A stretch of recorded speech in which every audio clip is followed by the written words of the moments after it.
all night. The angels watching over me. I feel right. I feel it on my right. 3 crosses in my neck. Little on one side. You know you tenor. All day, all night. The angels watching over me. I have no right. I feel it on my right. 3 crosses in my neck. Little on one side. You know you tenor. We're celebrating 200 years of white folks singing out. I said in the Bible, we will know how long when an angel come up out of the sea.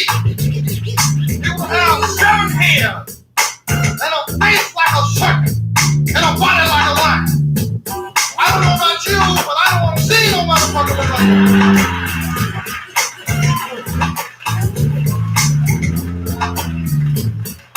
If I see him come up out the water, I'm gonna shoot him in the ass.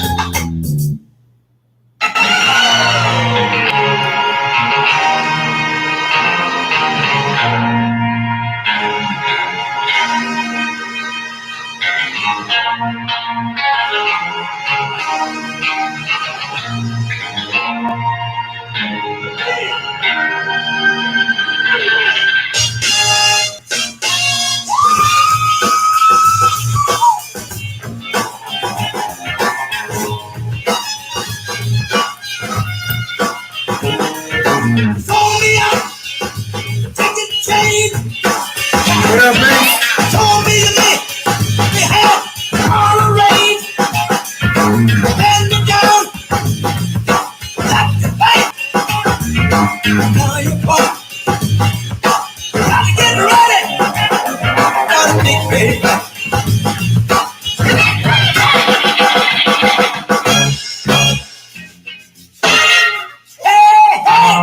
In my wrong, cause I wanna get it on till I die. In my wrong, cause I wanna get it on till I die. Get it on till I die. Get it on till I die. Y'all remember me? After when you die. In my wrong, cause I wanna get it on till I die. In my wrong, cause I wanna get it on till I die. Get it on till I die. Get it on till I die. Y'all remember me? After when you die. Only wish to breathe. I explode to a million seeds. Y'all remember me? Legendary, live eternity. Bury me in pieces cause they fear. Reincarnation, niggas screaming peace cause they fear. When my squad face them, take them to places, take the face, then embrace them and break them. Murder motherfuckers out and rape them and quick in the face. Ask me, but never ask me to live a lie. Am I wrong? Cause I wanna get it on till I die. Now even if you blind, you can still see my prophecy. My destiny to overthrow those on top of me. Bitch mad niggas in that bullshit you going through. Outlaws, bustin', bustin', we untouchable.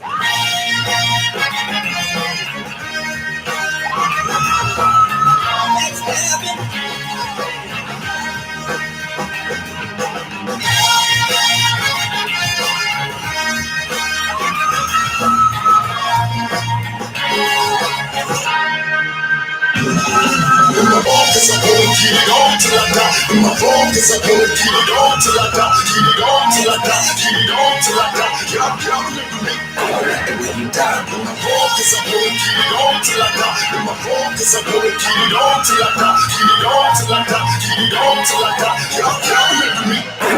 Expect me, nigga, like you expect Jesus to come back. Expect me, nigga. You come back.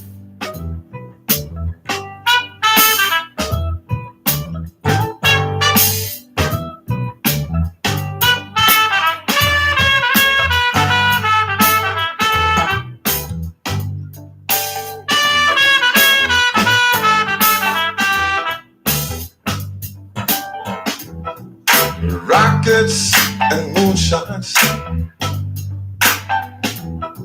and blame it on the have-nots. Money, we made it, yeah, but before we see it, they take it.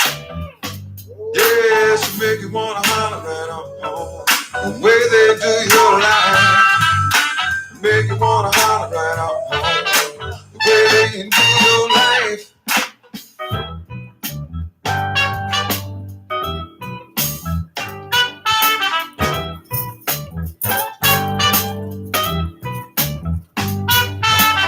Inflation means there ain't no chance and to increase a little bit of finance.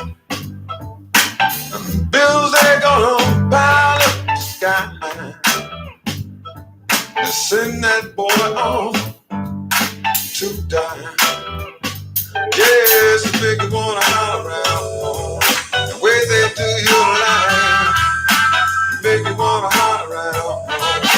The way they do your life.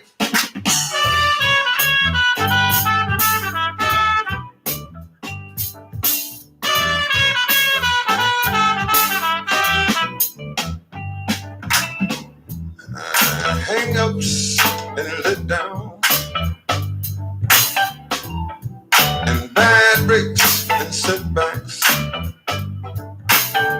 The natural fact is, oh baby, I can't pay no taxes. Yes, it make me wanna holler sometimes and throw up both my hands. Good morning, my love. The baby What up, wanna holler OG 13, good morning, sometimes. everything. So you say you never heard of the inner city blues, and what's more, you don't understand at all what the ghetto people mean when they say living behind walls. Well, then put on your best suit, white shirt and tie, and come on downtown and stand in line for job washing dishes, but you may not qualify. Walk a big hole in a brand new pair of shoes, and you've had your first look at the inner city blues. Go looking for a place to live, but all the while remember what lurks behind the devil's smile. Are we stupid or just naive if we continue to believe money can buy us anything, including a slice of the American dream? Yeah, answer ads in the paper about houses for sale and get treated like Charles Manson out on bail. When you start to get frustrated by the tactics they use, you'll recognize the feeling. It's the inner city blues. Yeah, make you wanna holler sometimes, throw up both your hands. And haven't you ever wondered about why some brothers and sisters were down and out, receiving their sympathy from a bottle of wine, or worse yet, old homicide, living their lives in a glassine bag, or blazing the mysteries of terminal skag? Some of our brothers parading in drag, another set of victims too wouldn't choose. Yeah, you can recognize that. That's the inner city blues. Makes you wanna holler sometimes and throw up both your hands. To see sweet sisters, the blossoms of our African tree, profiling on the corner, talking about 10 and 3. Because in spite of all the money we made and taxes we paid, the woman was looking at hungry babes, and some decisions had to be made. Could you tell her it's better to go to your grave as a slave with a minimum wage? But I hardly think so, but make you wanna holler sometimes and throw up both your hands. And what happens when people start to feel they have nothing to do, nothing to do, nothing to do, nothing to do. Did you ever hear about Mark Essex and the things that made him choose to fight the inner city blues? Yeah, Essex took to the rooftops in river style and watched while all the crackers went wild. Brought in 600 troops out here, brand new to see them crushed with fear. Essex fought back with 1,000 rounds, and New Orleans was a changing town, and rat-a-tat-tat-tat-tat-tat was the only sound. Yeah, bring on the stoner rifles to knock down walls, bring on the elephant guns, bring on the helicopters to block out the sun. Yeah, made the devil wanna holler, cause 8 was dead and a dozen was down, and cries for freedom or brand new sound. New York, Chicago, Frisco, LA, justice was served and the unjust were afraid. But after all the years and all the fears, brothers were alive, the courage found, and spreading them goddamn blues around. Yeah, make you wanna holler black people and hold up both your hands and say liberation. Crime is increasing, and trigger happy policing. Panic is spreading, and Lord knows where we're heading. Yes, make you wanna holler sometimes and throw up both of your hands. Make you wanna holler sometimes and throw up both your hands.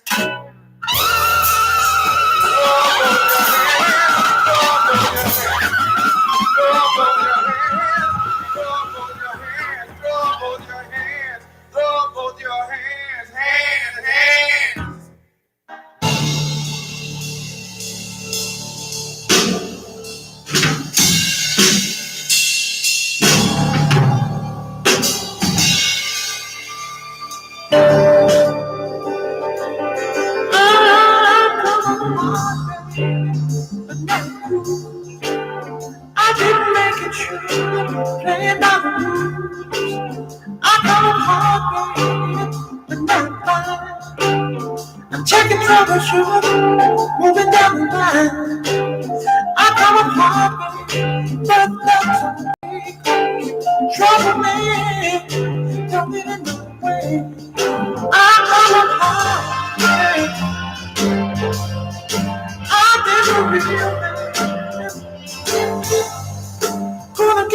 Come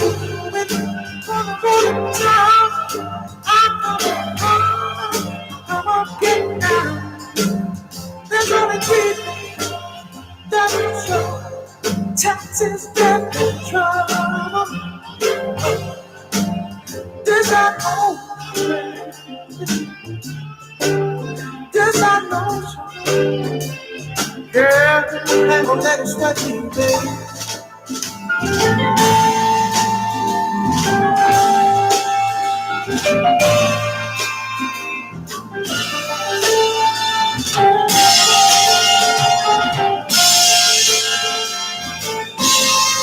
Got me singing, yeah, yeah.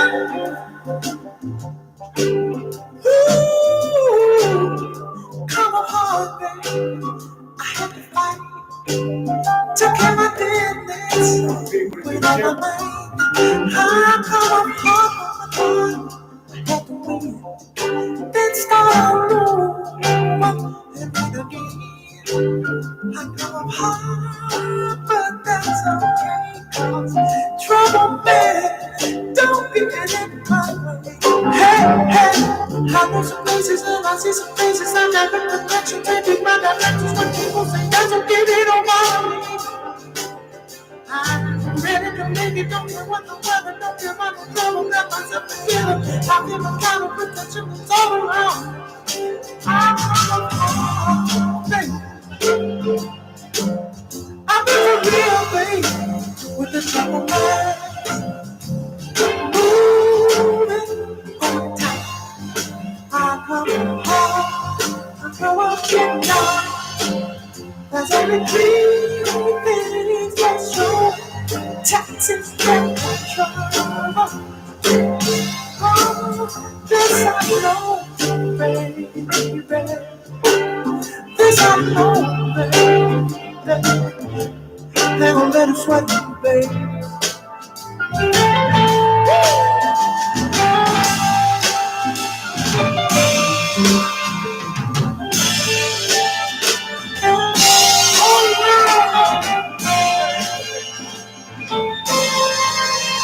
Ooh, come on, but then I'm cool.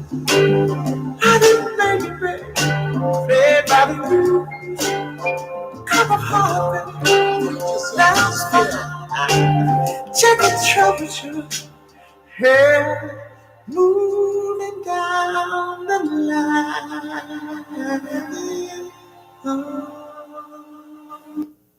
How do you rate yourself on a scale of 1 to 10 in terms of your physical appearance, in terms of your health?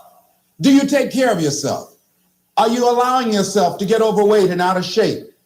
Are you conscious of your health? Are you watching the food that you take into your body? Do you make a deliberate effort to exercise? You know, it was George Burns. He said, we cannot help getting older, but we don't have to get old. And many of us get old before our time because we don't take time to take care of ourselves. Your environment is a very good indicator. On a scale of 1 to 10, is it what you want it to be? Do you find it desirable? Are you satisfied? The job or career that you're involved in. Someone said that 85% of the American public are unhappy with their jobs. Are you spending 8 hours a day just doing time? Doing something that you don't find challenging, that does not make you stretch mentally, that does not stimulate you, that does not inspire you. Something that you don't find a sense of fulfillment in it. If you're doing that day in and day out, it has to affect how you feel about yourself, your level of motivation. Your relationships. What kind of impact is it having on your life? Is it nourishing or is it a toxic relationship? Does it drain you or does it build you up? Ask yourself that. How motivated are you to do something about it? Your contribution, your actions. What are you giving? Many people will leave the universe without a trace. No one will know they were here. And in fact, under their name, we could put under there, not used up. Will anybody know that you came this way? What contribution are you giving? What will you leave? What will be different because you came this way?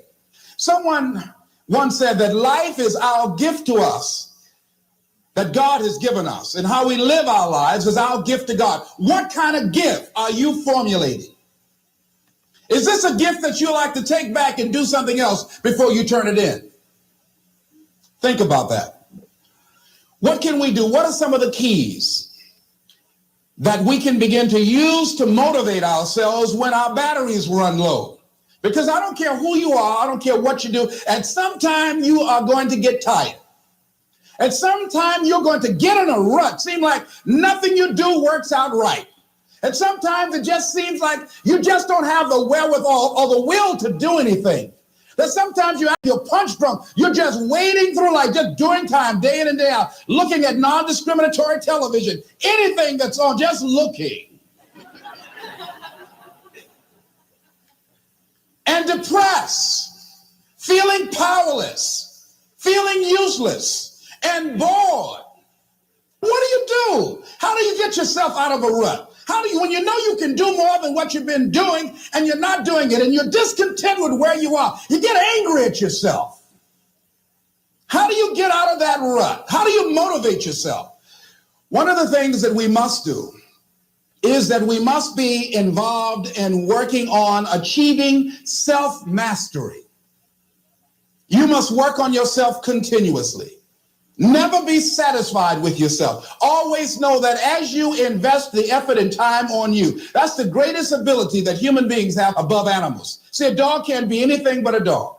Tree can't be anything but a tree. Human being, you've got unlimited potential. You can put effort on you, and by concentrating on you and developing you, you can transform your life wherever you are right now. So you want to work on yourself. You want to read books that inspire you and motivate you. You want to listen to tapes over and over and over again. And I suggest that you listen to tapes when you first get up in the morning. You want to control the spirit of your day. When you first wake up in the morning, your mind is operating at 10.5 wave cycles per second. That's when the subconscious mind is most impressionable. Whatever you hear in the first 20 minutes when you wake up, that will affect the spirit of your day. When you listen to tapes, listen with relaxed belief. Believing that this can happen for you. And by listening to them, listen to them over and over and over again, and you will get a breakthrough. You can listen to the same tape for months, and all of a sudden, you hear something you never heard before. It have a special meaning for you. Or read the same book over again, and you find some special insight. You said, I can't believe I didn't see that the first time. So you want to be involved in developing yourself. Most people won't do that. Most people won't take that kind of effort and invest that kind of energy in themselves because they will fall prey to that conversation within. Oh, don't do that. You don't have time. You're too busy. You're too caught up in the rat race. Most people won't do that. Well, they won't take time to go to lectures. They won't take time to go to seminars. They won't take time to go to classes to improve themselves. And as you continue to work on yourself, you will begin to expand your vision of yourself. You begin to work towards self-mastery, and you will begin to see it reflect itself in all the dimensions of your life, your mental life, your physical life, your social life, in your relationships, your monetary life. So concentrate on developing yourself, because if you don't, I guarantee you that you will make a settlement, and most people have, and most of us already have. What kind of settlement have you made with your life?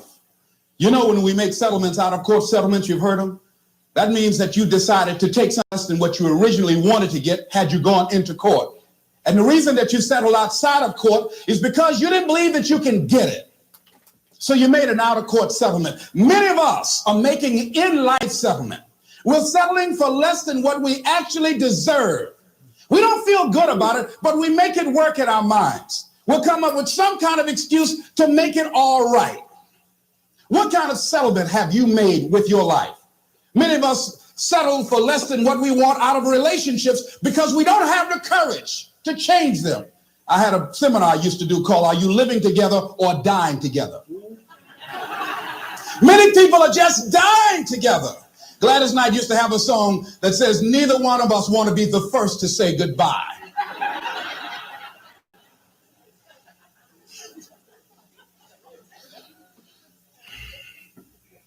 The next thing is, in order to begin to find some keys to self-motivation to drive yourself, In addition to working on yourself, and as you work on yourself, you feel good about yourself, and as you feel better about yourself, you treat yourself differently. Develop a health plan. See, you can't feel well and do well if you don't have good health. You can't perform if you don't have your health. Your health is valuable. Develop a health plan. A plan that you will follow, because this is the only vehicle that you have to carry you through this experience called life. And you want to take good care of it because you love you enough. You care enough about you. And that's not easy. It is not easy having a health plan. And again and again, I have lost 22 pounds several times. I always do it. I love potato chips. People who know me know I love M&M peanuts. I love peanut butter and jelly sandwiches. I love my mother's sweet potato pie. I love this. It's not always on my health plan, but I put it on there sometimes. I said, life is too short to go without sweet potato pie.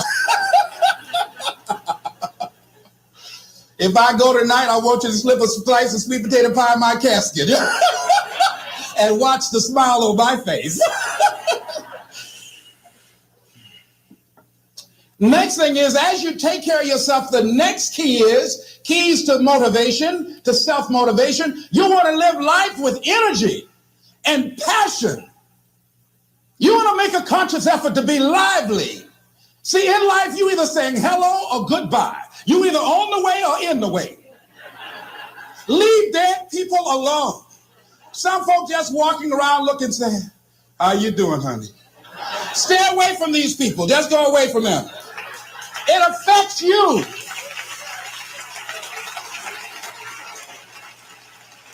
You want to smile. You want to be happy. You got a lot to be thankful for. But you watch some of the faces around you every day. And I tell you, some of these faces, they will put you in a depressed state of mind.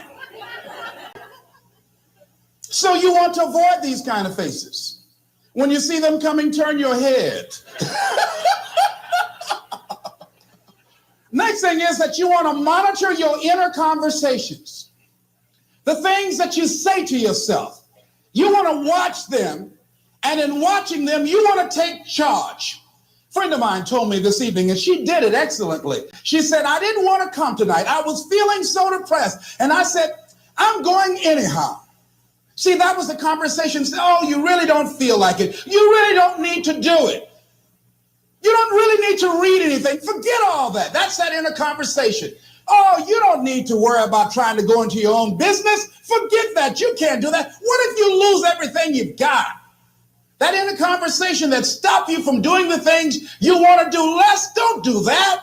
How can you possibly think about being a motivational speaker? You don't have the contacts, you don't have the money, you don't know the right people. You're going to get up there and your mind's going to go blank. Forget all that. You remember that time you got up before some people and you panicked? You stood up and your mind sat down. Don't you remember?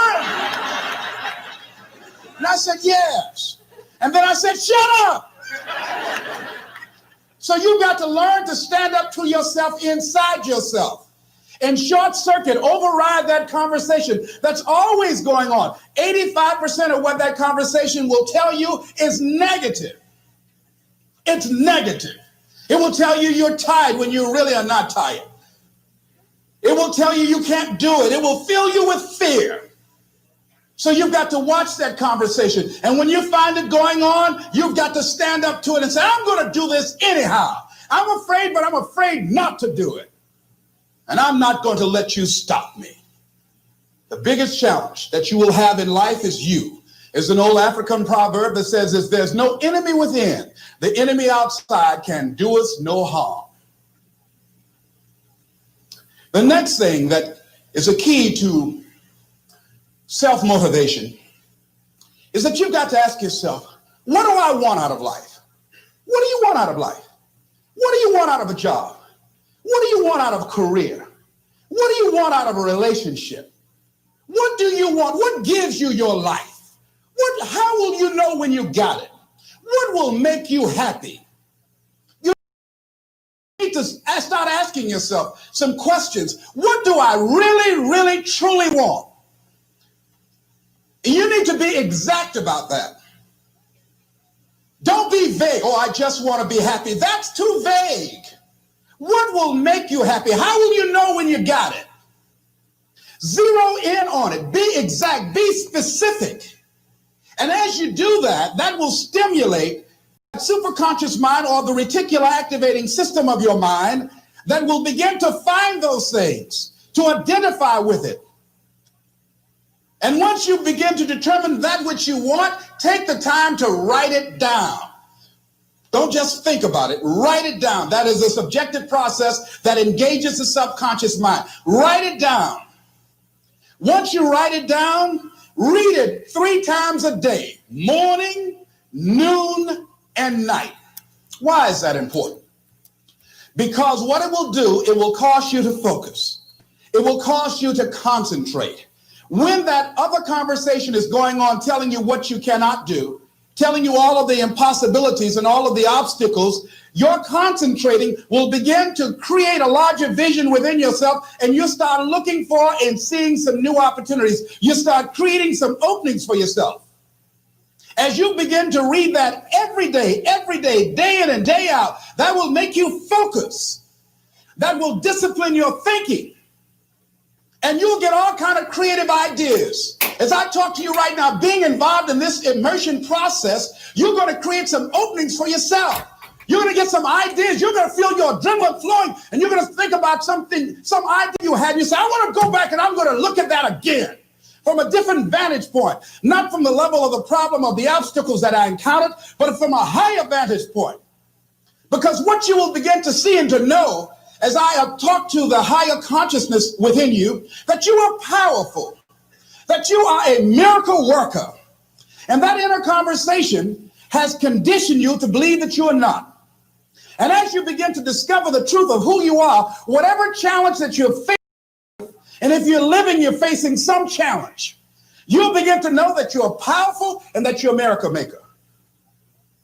So as you begin to write down exactly what it is that you want, read it every day. The next thing is see yourself there. How will you feel once you get there? What will the experience be like for you? What will be different? What kind of person do you have to become in order to get there? Visualize yourself there, living the experience. I remember when I ran for state representative in Columbus, Ohio. And I had a lot of people telling me, and you got to watch not only the conversation within, but the conversation without. Telling me, Les, you can't possibly win. You can't do that. And I went down to the legislature and I saw myself. I knew what I wanted. I saw myself in the chair. I pointed out the chair that I wanted. I used to go and sit up in the galleries and watch the legislative process. I used to go to the committee meetings and listen to legislation being introduced. I learned how to write legislation, how to amend legislation. I started thinking like a legislator, got up every day dressing, thinking like that, selling myself on it, seeing myself in the legislature. Mr. Speaker, I'm the gentleman from the 29th House District. I'd like to introduce a bill. I went in the legislature, walked around. I had the experience of it. And when I ran and won against overwhelming odds, they were shocked. I won the election even before it was held because I was living it in my mind. You want to see yourself beyond your circumstances. You got a challenge, see yourself beyond your challenge. See yourself with the challenge already resolved. And knowing that all is well, seeing yourself in control and in charge of your destiny, being healthy and happy. The next thing is, it is important in the area of motivating yourself, it's important to know why you're doing it. Because that mind will say, why bother? Why go through all this? This is too hard. No, throw in the towel. It's not worth it. Has it ever said that to you before? Here's how you can handle that. Here's how you override that. Write down 5 reasons why you deserve it. Why do you deserve what you want? Why you? Why do you deserve it? What meaning and value will it bring to your life? What's so different about you that you deserve your goal or this goal? And when you write down those 5 reasons, when you have some down moments, and you're going to have them, when that conversation starts talking to you and it's going to talk to you, what you will do is you can pull that out and read it, and it will build you up. It will be your rod and your staff to comfort you through some challenging moments, because you're going to have some. Life will knock you between the eyes. It will catch you on the blind side, come out of nowhere, stuff you can't anticipate that will knock the wind out of you. You want to give up. That's why it's important for you to work on yourself, listening to tapes, building yourself up, talking to yourself with power, feeling, and conviction, building yourself up day in and day out, because it's coming. I guarantee you, life is just waiting. Oh, he's doing good now, huh? Very good. I remember I had an experience. I was pursuing my dream. And that's why you have to work on yourself. You don't know what's going to happen. And I was telling people, I had this big rally I had to do. It was 5,000 people there. And I said, you must work on yourself. If you want a larger vision, you've got to empower yourself continuously, because life will catch you on the blind side. And after I finished my speech, I got a rousing standing ovation. And I went and called the young lady that I was dating at the time. I said, hey, guess what? I said, they love me. I got a standing ovation. And they were chanting, we want the motivator. We want the motivator. I said, listen, we want the motivator. Do you hear? She said, yes. Les, I need to talk to you. I said, well, wait a minute. You're talking about stuff I was getting off, and I'll be home soon. Les, I heard a voice in the background. Hurry up and tell him. Who's that? Les, you've been gone a lot, and there's somebody else. What? And they came in. Les, come on, Mr. Motivator. They want you back out there. Wait a minute, hold a minute. What'd you say? I'm sorry, there's someone else. I heard the voice say, hang the phone up. Come on. I say, wait a minute. I say, hey, Motivator, come on. They want you. Can't you hear them cheer? I say, okay. I say, when you working on a larger vision, I say, you got to really work on yourself, because life will catch you on the blind side.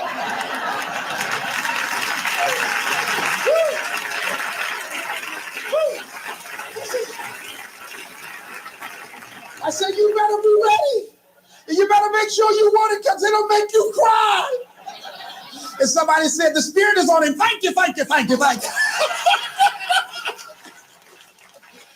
I was talking till they started blinking the lights. They had to come pull me off, but I said, you got to have a larger vision. You make sure, wait a minute, you make sure you work on yourself. They said, come on, Miss Brown, come on. Yeah. I went back to my hotel room, and loneliness and heartbreak was sitting on the bed and said, are you coming in now? Do you have your larger vision now? How's your positive attitude? Say, get on in here. Are you still breathing? Shut up. No, you want your gold? No, I don't want this gold now. Life will wear you out. You'll be saying, no, I can't, and no, I won't. You try to read it, can't see nothing through the tears. I went plundering through the drawers in this hotel trying to find a Gideon Bible, anything, I said, somebody, anybody help me. Yahweh, Yahoo, anybody. Boy, I tell you, that's why you got to work on yourself. Because life will send you some curves you cannot anticipate. The next thing is that whatever you do, you want to develop technical mastery. You want to be the best at what you do. You want to master it. See, part of self-motivation is you've got to find something that gives you a strong sense of competence. Well, you become known for that. You develop a reputation of being good at doing that. You set some high personal standards for yourself. You're not competing with anybody else. You're just unfolding yourself to be the best person that you can be. That you want to give the best quality service that you can give, because that is a statement about who you are. The other thing that's the key to self-motivation is recognize the fact that you're going to get into some slumps. Recognize the fact that you're going to encounter a great deal of failure in life. It goes with the territory. But in the face of that, you want to be relentless. When you want something, Don't expect everybody to say, oh, come on in. Oh, you want this? Oh, great. We want to give this to you. You're such a nice person. You're doing it for your family, aren't you? Great. No, life isn't like that. No, many doors will be closed in your face. Many loans that you will want. And they'll say, no, you don't have enough collateral. You don't have enough credit. And most people will give up. But you've got to decide that I'm going to be fearless. I refuse to be denied. And I'm going to go all out. I'm going to be relentless. I don't care how many no's I encounter. I like something Isaiah Thomas said when he's getting ready for a basketball game. He said, I'm going to either shoot us in or shoot us out, but I'm not going to not do anything. And that's the way to go. You can't make a basket unless you shoot the ball. You can't hit a home run unless you take a swing at it. Most people won't even take a swing. Well, I probably won't make it anyhow. That's the conversation within. They probably won't give it to me anyhow. If you want something, you've got to be relentless. You've got to decide, I deserve this, and I'm going to have it. And you go all out to get it. That drives you. The next thing is that when you want something out of life, you've got to be willing to go into action. Don't wait around for things to be just right. Don't wait for things to be perfect.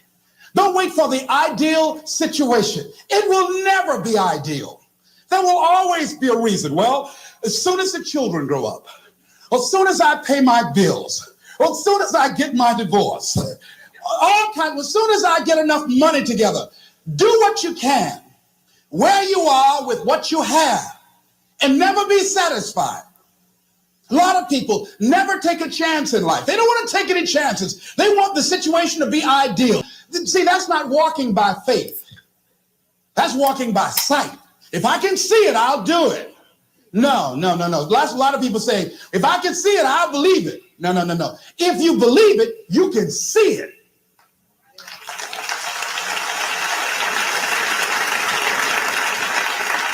And don't be disturbed because no one else can see it. That's not unusual. That is ordinary.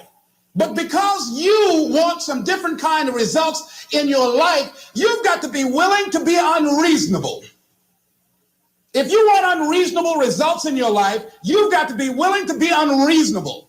Part of being unreasonable, you don't judge according to appearances. Part of being unreasonable, you can see it because you believe it. That's part of being unreasonable. Part of being unreasonable, you're like Paul who said, you must have the faith to call forth those things that be not as though they were. That's part of being unreasonable. Most people won't do that. Most people say, call me when you get it together. Then I'll support you. The other thing is that one of the keys to self-motivation that empowers you is that you want to find a cause larger than yourself.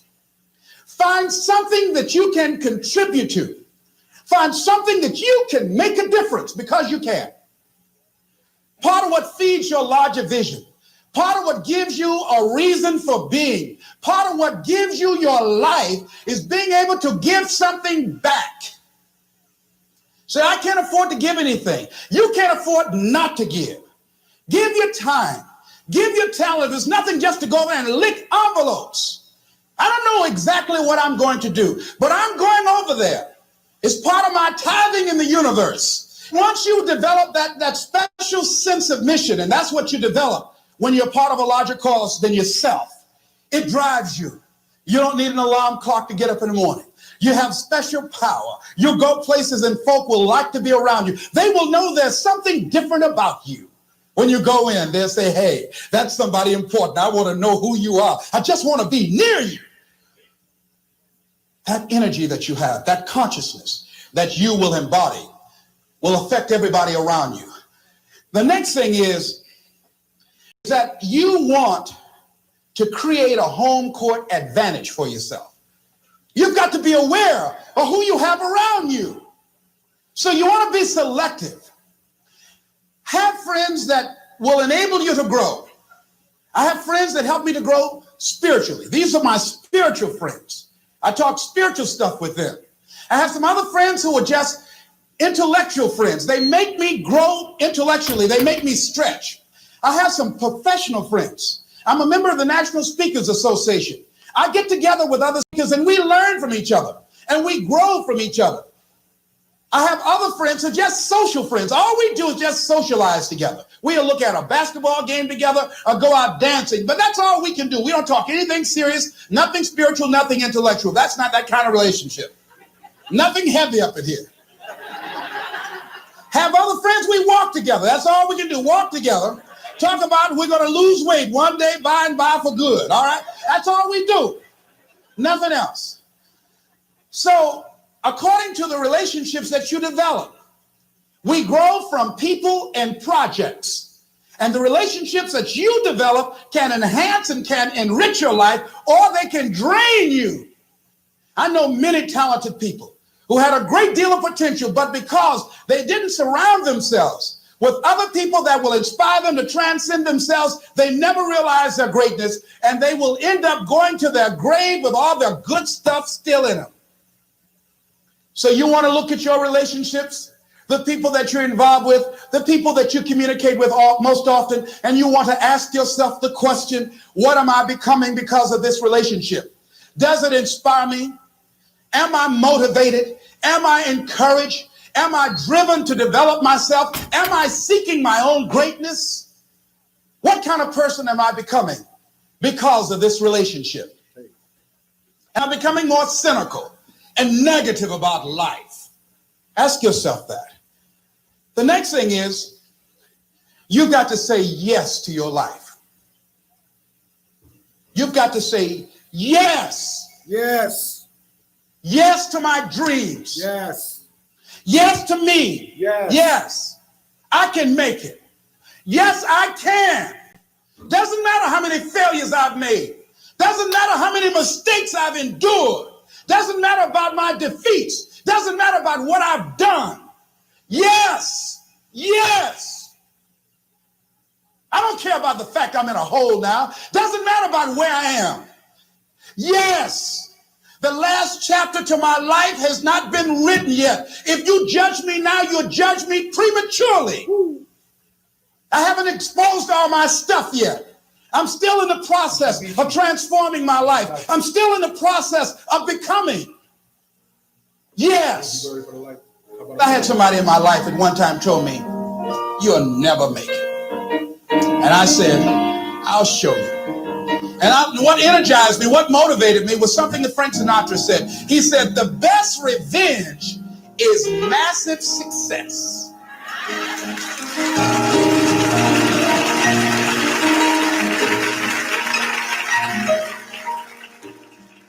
I'll show you. You just watch my smoke, as old folks used to say. Watch my smoke. So say yes. Just like a bird, I just want to fly free. And I own a piece of land somewhere off in a country. Oh, yeah, listen. Temperatures like 100 degrees, like I got chains to me. Blackmail in the family tree. Been right on my destiny. Reckon I'll fly away, cause it's too much for the man. Shouldn't have gone down this way. What happened to my master plan? Cause I can't figure out. I could have been a love child. Shouldn't have gone down this way. Tell me, how did I get lost? Talk to me. I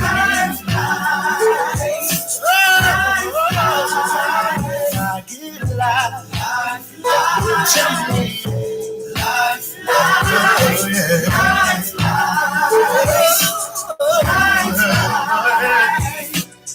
Oh, somebody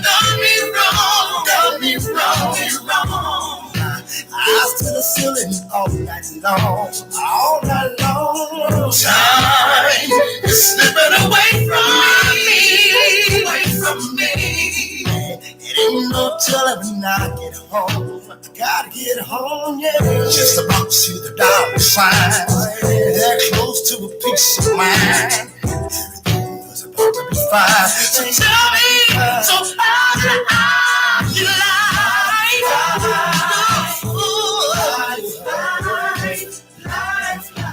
Tell me, I want to know now.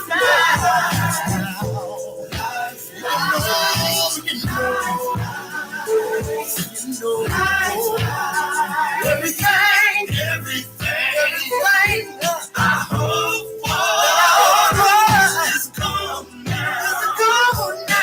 In the ground, hopes and dreams, and all those things I'll never see. I will never see. Somebody give me life.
I look around, this world seems so troubled to me. Does no one see the beauty that's around? Take a look around. Pretty little blossom, oh yeah, just as sweet as can be, yeah.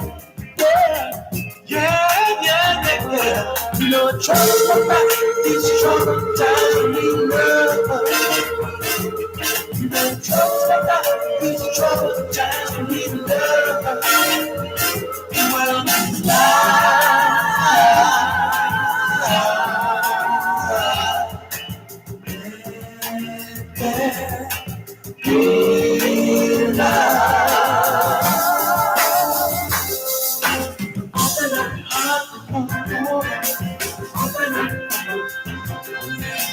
open up your heart, give it a whirl.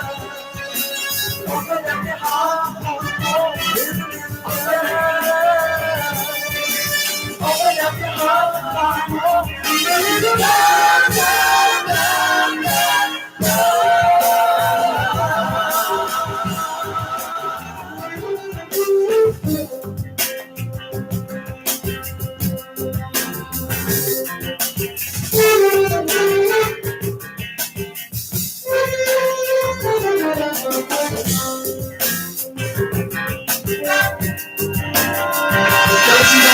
see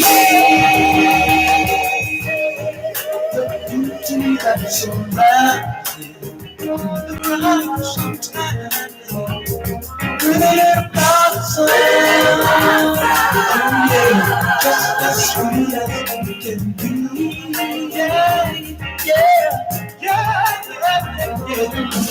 Trouble about these troubled times we need love. You know trouble about these troubled times we need love. It's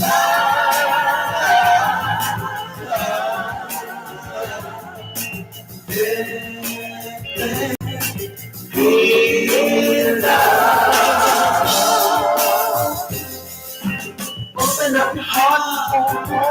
Open up your heart, give it up. Open up your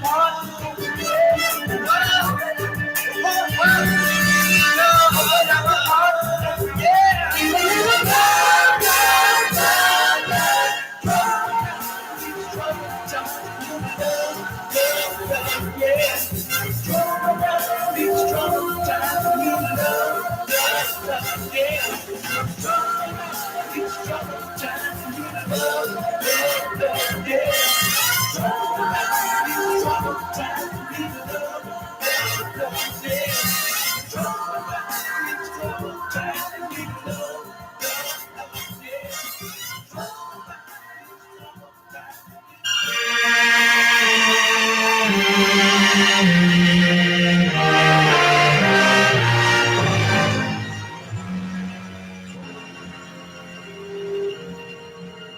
I was born by the river, in a little tent. Oh, and just like the river, I've been running ever since. It's been a long time coming, but I know a change gonna come. Oh, yes, it will. It's been too hard living, but I'm afraid to die. I don't know what's up there beyond the sky. It's been a long time coming, but I know a change gonna come. Oh, yes it will. I go to the movie and I go downtown. Somebody keep telling me don't hang around. It's been a long time coming, but I know a change gonna come. Oh, yes it will. Then I go to my brother and I say, brother, help me please.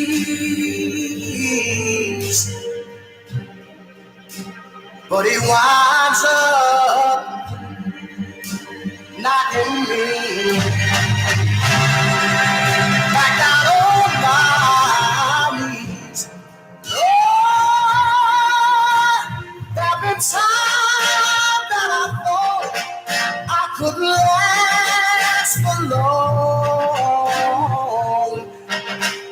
but now I think I'm able to carry on. It's been a long time coming, but I know a change gonna come. Oh, yes it will.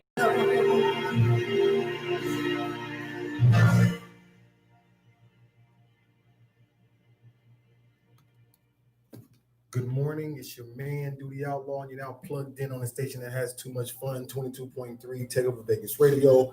Plugged in with Doodie Outlaws, powered by Copacetic Designs and sponsored by Troubadour Entertainment Incorporated. Happy Monday, folks. Happy Monday, Motivation Monday, excuse me. It's not important that I run my mouth today. What's more important is that we continue with the education. The motivational speech you guys heard earlier was Mr. Les Brown, one of the greatest speakers of our time, also a very inspirational man.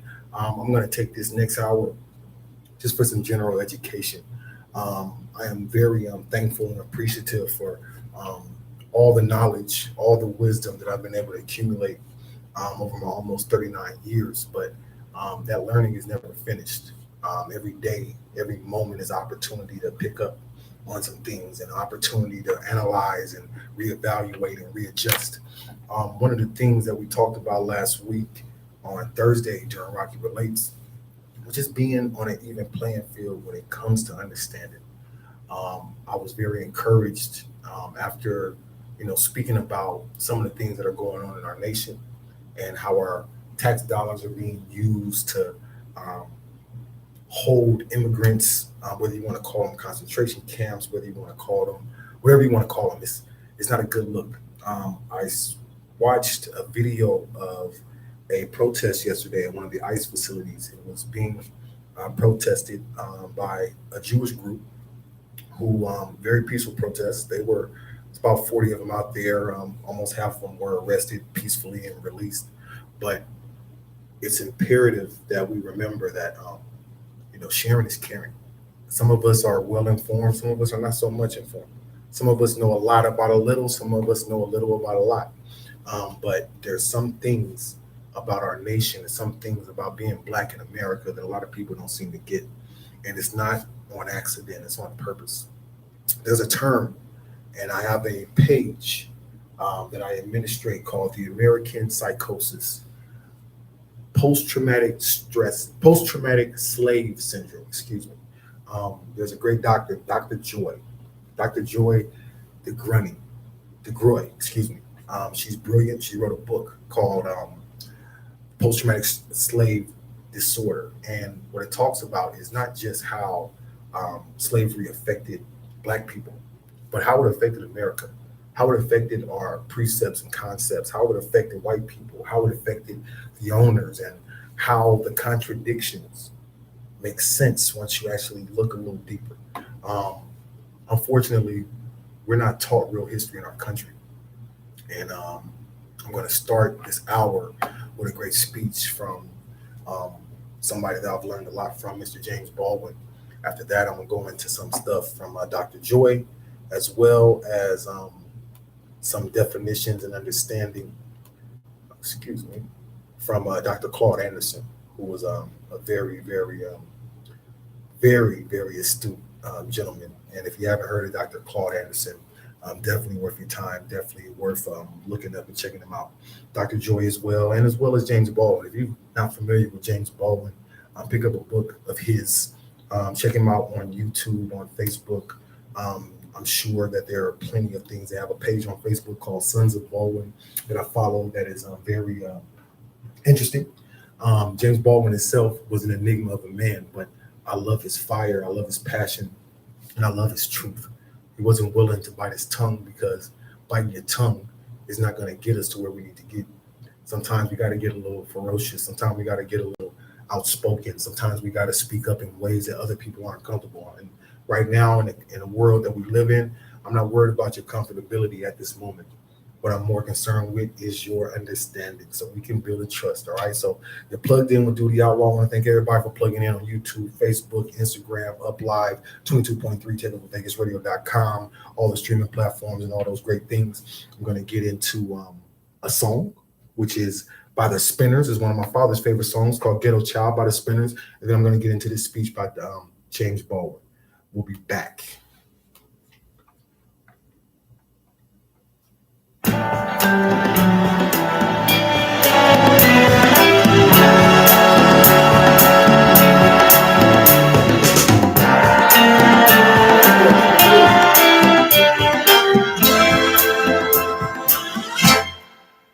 When I was 17, I ran away from home and from everything I had ever known. I was sick and tired, living in a town filled with narrow minds and hate.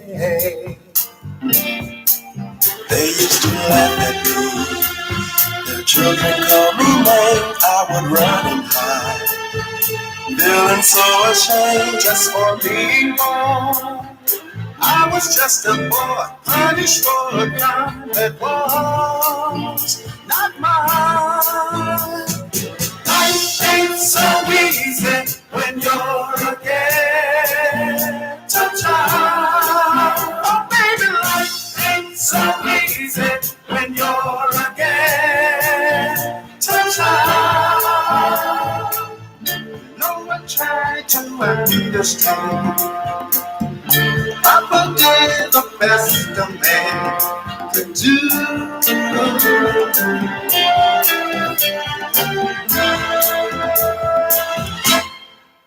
A child reality is paid for by folks' fancy fairy tale. Are born and sold by those who can well afford. Time to make the big childhood dreams can still come true. So I've been waiting, traveling all around, guess it ain't my style to live in just one time. Still I'll never know why a child is blamed, ridiculed and shamed. We're all the same.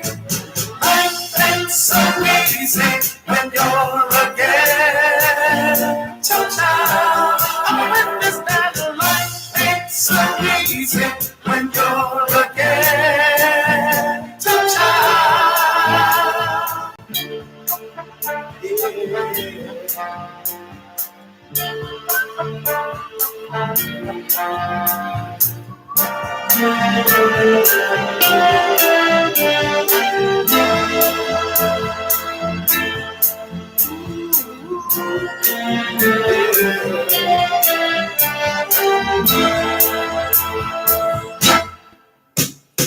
Life ain't so easy when you're a ghetto child.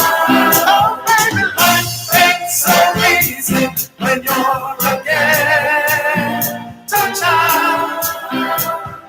Life ain't so easy when you're a ghetto child. I can be rough, life ain't so easy, but going gets tough.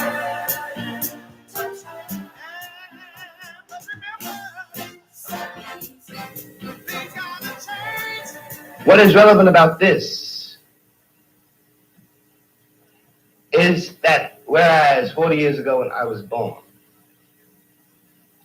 the question of having to deal with what is unspoken by the subjugated, what is never said to the master, of ever having to deal with this reality was a very remote possibility. It was in no one's mind. When I was growing up, I was taught in American history books that Africa had no history, and neither did I. That I was a savage, about whom the less said the better, who had been saved by Europe and brought to America. And of course, I believed it. I didn't have much choice. Those are the only books there were. Everyone else seemed to agree. If you walk out of Harlem, ride out of Harlem, downtown, the world agrees. What you see is much bigger, cleaner, whiter, richer, safer than where you are. They collect the garbage. People obviously can pay their life insurance. The children look happy. Say, you're not. And you go back home. And it would seem then, of course, that it's an act of God, that this is true, that you belong where white people have put you. It is only since the Second World War that there's been a counter image in the world. And that image not come about through any legislation on the part of any American government, but through the fact that Africa was suddenly on the stage of the world, and Africans had to be dealt with in a way that had never been dealt with before. This gave an American Negro for the first time a sense of himself beyond a savage or a clown. It has created, and will create, a great many conundrums. One of the great things that the white world does not know, but I think I do know, is that black people are just like everybody else. One has used the myth of Negro and the myth of color to pretend and to assume that you are dealing essentially with something exotic, bizarre, and practically, according to human laws, unknown. Alas, it is not true. We are also mercenaries, dictators, murderers, liars. We are human too. What is crucial here that unless we can manage to establish some kind of dialogue between those people whom I pretend have paid for the American dream and those other people who have not achieved it, we will be in terrible trouble. I want to say at the end, the last, is that is what concerns me most. We are sitting in this room and we are all, at least we like to think we are, relatively civilized. And we can talk to each other at least on certain levels. So that we could walk out of here assuming that the measure of our enlightenment, or at least our politeness, has some effect on the world. It may not. I remember, for example, when the ex-Attorney General, Mr. Robert Kennedy, said that it was conceivable that in 40 years in America we might have a Negro president.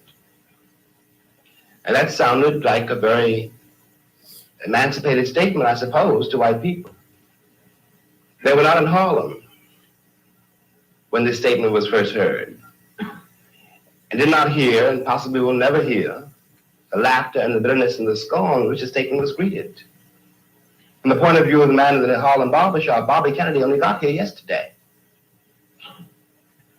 And now he's already on his way to the presidency. We've been here for 400 years, and now he tells us that maybe in 40 years, if you're good, we may let you become president. What is dangerous here is the turning away from anything any white American says. The reason for the political hesitation and in spite of the Johnson landslide is what has been betrayed by American politicians for so long. And I'm a grown man, and perhaps I can be reasoned with. I certainly hope I can be. But I don't know, and neither does Martin Luther King, none of us know how to deal with those other people whom the white world has so long ignored, who don't believe anything the white world says and don't entirely believe anything I or Martin say. And one can't blame them. You watch what has happened to them in less than 20 years. It seems to me that the city of New York, for example, this is my last point, which has had Negroes in it for a very long time. If the city of New York were able, as it has indeed been able, in the last 15 years to reconstruct itself, tear down buildings and raise great new ones, downtown and for money, and has done nothing whatever except build housing projects in the ghetto for the Negroes. And of course the Negroes hate it. Presently the property does indeed deteriorate because the children cannot bear it. They want to get out of the ghetto. If the American pretensions were based on more solid, a more honest assessment of life and of themselves, it would not mean for Negroes, when someone says urban renewal, that Negroes simply going to be thrown out into the streets, which is what it does mean now. This is not an act of God. We're dealing with a society made and ruled by men. If the American Negro had not been present in America, I am convinced that the history of the American labor movement would be much more edifying than it is. It is a terrible thing for an entire people to surrender to the notion that 1/9 of its population is beneath them.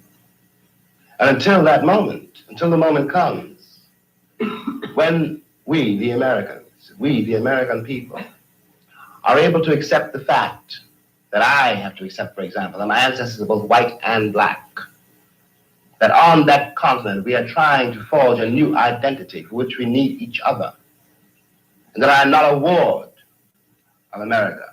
I am not an object of missionary charity. I am one of the people who built the country. Until this moment, there is scarcely any hope for the American dream, because the people who are denied participation in it, by their very presence, will wreck it. And if that happens, it's a very grave moment for the West. Thank you.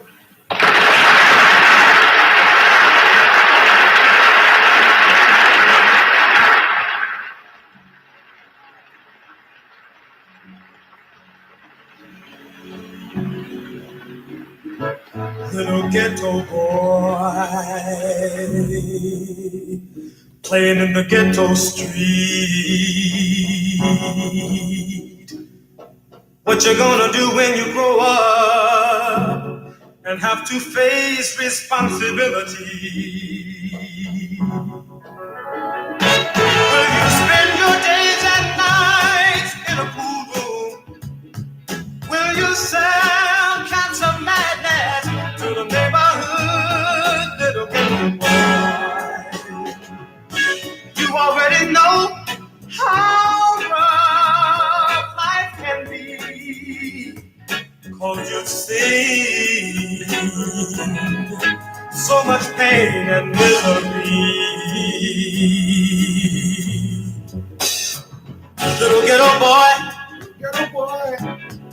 your daddy was blown away. He robbed at the grocery store. Don't you know that was a sad, sad old day? All of your young life you've seen such misery and pain. The world is a cruel place and it ain't gonna change. You're so young, you got so far to go.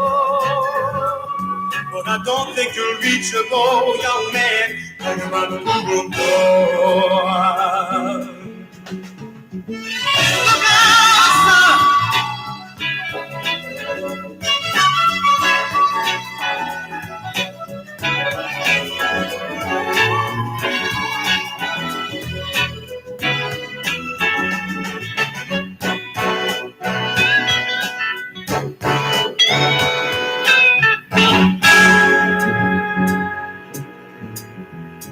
Little ghetto boy,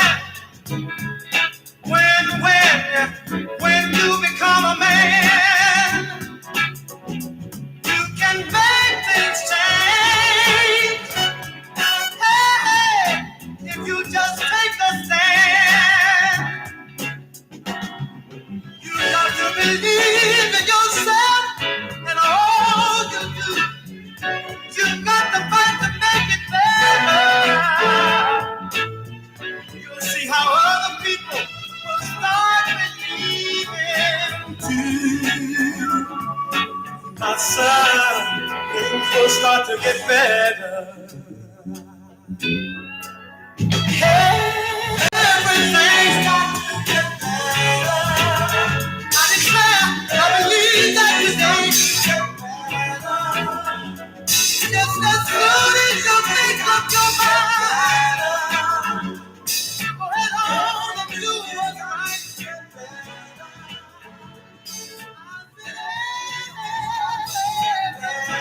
I think to myself, if I were up here in front of you right now, and this is going to become very important as I move into the other slides.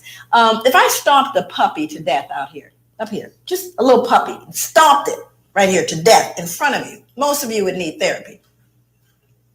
And I would be arrested probably faster than killing a black man for killing a puppy.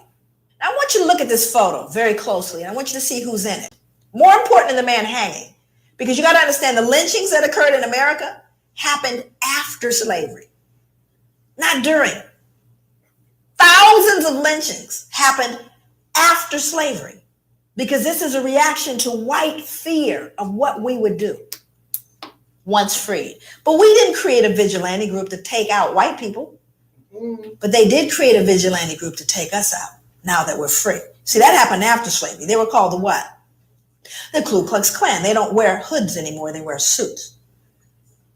But they're alive and well all over the world, even here. So look at who's in the picture. I want you to look at this little girl in particular. You can't see her closely, but she's actually grimacing, like smirking. Now, remember, let's go back to the puppy concept here. She would be loathed and torn up probably if this was a puppy, which means he's less than that. Because she's not disturbed. This little girl is not disturbed by this, but she should be, shouldn't she? People always ask me, they go, Joy, what was the impact on white people? There it is, right there. Can't feel any empathy for him. None, zero, zip. There's a little one back here, even smaller. Because whatever she's been taught or told, socialized to believe, makes him no longer human. That's the greatest danger to white people, is that they can't feel it. And there's a reason why white people can't feel what we're talking about. It's a reason. My God, what would you then feel? It's tough. So I've got to believe, oh, it's all over now. It's not my fault. I don't benefit. It's not a big deal. Let's move on. It's not all of those things. But we don't say that to Jewish people. I dare you. But you have to understand, when you unearth this one, that's what we did to our children. Let's move forward.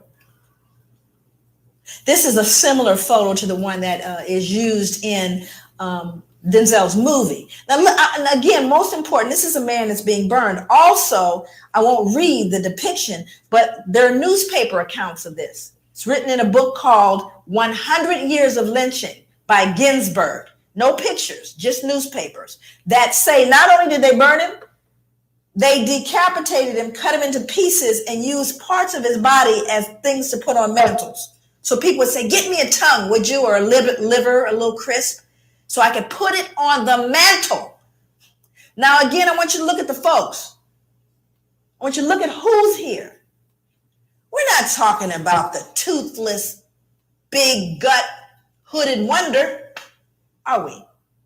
We're looking at plain old, common, dressed up folks. They're squeezing, please, I want my picture taken. Are you following me? This is somebody's cousin, uncle, somebody. And the ability to do that, dehumanize this man and rob them of their humanity all at the same time. All at the same time. That is the most dangerous, treacherous thing that could happen. What did Hitler do? He dehumanized human beings, put babies in ovens. Anything that robs us of our humanity is a danger to everyone. And that is what's going on with people of African descent all over the world, because not only did it get done here, but who did we tell? The entire world we told these people don't deserve any value. Everyone wants to be American, not y'all. But when we go, I literally go to countries all over the world. America sets the standard, and thank God for what happened later. Let's move forward. So a lot of people start saying, well, y'all got free, right? Y'all are free, everything's fine. See, whenever you talk about post-traumatic slave syndrome, people get locked there. So there's a myth that after slavery ended, the playing field was leveled. Was it? Remember, all the lynchings occurred after slavery. That wasn't during, after slavery. So you had black sharecropping. Now, we didn't get a lot of black history in our schooling. I have 4 degrees and 3 of them advanced degrees. Never did I get black history. I got about 2 pages of black history, and one of them, what page was a picture? And there was a picture of the little folks with the cabin. You probably saw the same picture. It's a little cabin, the little guy on the porch with the banjo, little children running, frolicking about, eating watermelon, right? Everybody happy? And we certainly need little Mary and little Johnny to believe that they were happy. The slaves were happy people. And they had a nice place to live. Because we couldn't have them feeling cognitive what? Dissidence. Well, not little Mary. no, not Mary. She can't start questioning what Grandpa did. No. So I want you to see this, because those are leftover slave quarters. He's a sharecropper. So now let's go back and take a look at sharecropping. Now these are folks that were slaves, no longer slaves, decided I'm going back to be a sharecropper on the same plantation that I was enslaved. Why would you do that? You all heard about Katrina, yes? Yeah. See, I was there. My family's from Louisiana. I went to the 9th Ward. Sometimes you can't pay attention to what the news says. It's important to actually go eyeball what's going on, which was very interesting because it was one of the most horrific events I'd ever seen and probably will ever see in my life. Well, Black folks were just simply treated differently. Did you notice that? Here's the good news about Katrina. Everybody noticed it. So all the rest of the world where we learn, send us your poor, your huddled masses yearning to breathe free, your democracy, your equality. They said, what happened with that Katrina thing? All that stuff y'all talked about. Well, let me read this. This is from Associated Press, taken straight from the newspaper. In the front, actually, the top part here is actually a woman, but they think it's a man. Anyway, it says a young man walks through chest-deep floodwater after looting a grocery store in New Orleans on Tuesday, August 30th, 2005. Same body of water down here, excuse me. 2 residents wade through chest-deep water after finding bread and soda from a local grocery store. Now, same event, same water. White people, Black people. We've told you what you see now. That removes your what? Dissonance, because these people can't be perceived as looting. They're white people. White people don't loot. Now, the truth of the matter is, I don't care what any of them are doing. It doesn't matter, but I'm going to still the social conscience by letting you know, don't forget, this is a looter. Matter of fact, what you last heard was that they were looters and rapists. Did you not? So don't they deserve it? That wasn't back in, slavery though, was it? Now we're going to kind of move into operationalizing that to look at what is it, how do we begin to connect that behavior, that history to what we're dealing with and what you're dealing with right now and what we're seeing. And very often people say, well, is everything post-traumatic slave syndrome? Obviously that would, trivialize all the work. We cannot lay squarely on the shoulders of post-traumatic all the problems that we see, nor can we place all the problems squarely on the shoulders of white people or any of the above. So hopefully we won't digress into anything that is that foolish in terms of a discussion.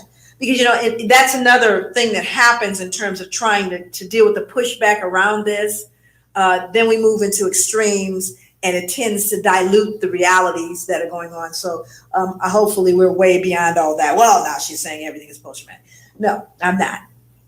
And most of my work, my background is really in the field, doing work in the community and grassroots. That's where my training was in terms of my clinical work. And just, the fact that I've always been, this work started on the ground. It didn't start here. Matter of fact, I got the attention of places like Oxford and Harvard and, the Ivy League and major institutions, even the FBI, but those were things that happened after I started doing the work on the grassroots level. And so it's, for me, my commitment is to healing. So this is not an exercise in some kind of broad intellectual esoteric. It's really about how do we then take this information and help a person extricate themselves from behavior that they've learned and or been socialized to believe, Black and white and everyone in the middle that's been affected by this.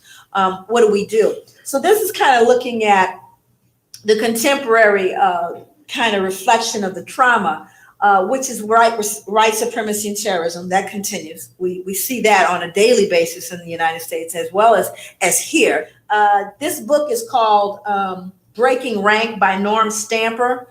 Norm Stamper is a 34-year police veteran. He was the chief of police for the cities of San Diego and Seattle. This is a white man, wrote this book called Breaking Rank, and he really did. So all I can tell you is he broke rank. I've been trying to meet Norm. Norm travels quite a bit, and he gets a considerable amount of death threats because of what he's done. But he talked about, and this is contemporary. And remember, that's what we're looking at. How does it reflect itself today? I've heard some police officers refer to prostitute slayings or to the slayings of Blacks as misdemeanor murders, employing an unofficial code for them NHI, which means no human involved. These are on telephone calls. These are on calls that you hear on police officers speaking. Hey, what do you have? Well, we have an NHI. We have no human involved. It's a black person killed. You see what I'm saying? Again, the dehumanization reflecting itself in just their casual involvement with one another. San Diego cops confessed to a myriad other acts of discrimination, including additionally dehumanizing the references to blacks on a radio call, Justin 1113 nigger. 1113 is a code for an injured animal. Right up in her. It's the sweet spot. Stay right up in her. And don't bang the compressor. Now what it is, you got the cake with it. The cake will do.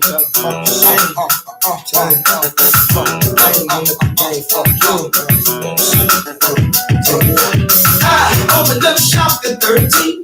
Dimes, quarter stacks and OCs. Man, yeah, did you dare the triple B? Now my pay does an email for the street. Spending the game off into other family. Looked around and had a small Walgreens. Word out on the street to fuck with my feet. Them niggas on the corner don't let the thing ring. Got a feeling on the burn out phone, a cheap. Just another hustle bag in my scheme. Just another piece of the puzzle in my kids. Got the house, the cars, and the coffee table. Might ride the plane for the rolling on the rock. I wish I can't even cut this with a magic T-shot. When the spot get hot, don't stop, move, stop, find a love the block and stock and take it from the top now. Breathe, hate, if you would take, will do. Fuck the game, don't let the game fuck you now. Follow the rules, stay cool, and rock to. Breathe, hate, if you would take, will do. Breathe, hate, if you would take, will do. Fuck the game, don't let the game fuck you now. Follow the rules, stay cool, and rock to. Breathe, hate, if you would take, will do. So you think you the shit, nigga, you smell me? Shout out to my nigga Dory. I'll never take another man's glory. Shit don't mix like Shaq and Kobe. Now you know me, I be low key on these icy lonely dudes that show me and hoes ignore me. Now they blow me, the niggas that know me. Now they on me, oh my. I can see the greed and the envy in your eyes. Now call me a lie while you fly, stand by. I stand by the camera, home plane eye. There's somebody paying stamps. I stay cheap and high than a hooker on the weekend. 7 days a weekend, man, I walk in your church weekend. Unless they call me a heathen, old fish-eyed fool. Bitch, had the nerve to repeat it, old fish-eyed fool. Come on, breathe, hey, if you would take, will do. Fuck the game, don't let the game fuck you. Follow the rules, stay cool and rock to. Breathe, hey, if you would take, will do. Breathe, hey, if you would take, will do. Fuck the game, don't let the game fuck you. Follow the rules, stay cool and rock to. Breathe, hey, if you would take, will do. One time, just get out the Range Rover. Oh shit, they pull me over.